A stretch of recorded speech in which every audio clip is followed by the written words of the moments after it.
In this video, I'm going to show you how to feed pets in Grow a Garden in Roblox.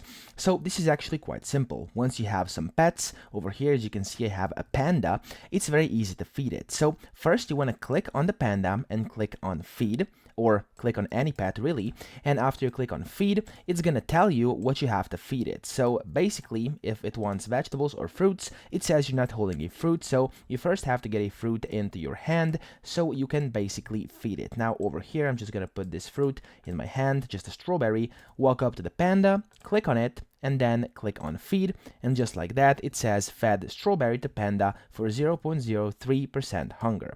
So that's pretty much that. Of course, different pets will require different things to eat, and the bigger the fruit you give it, I think the more it grows and the more hunger it gets. That's my assumption. I haven't yet tried it, the update just dropped, but you can let me down below in the comments. Let me know if you've actually come to a point where you know how to do this more efficiently, and in case there's any other tricks involved right now. So I hope this video helped you out. If it did, please subscribe to the channel and help me out as well.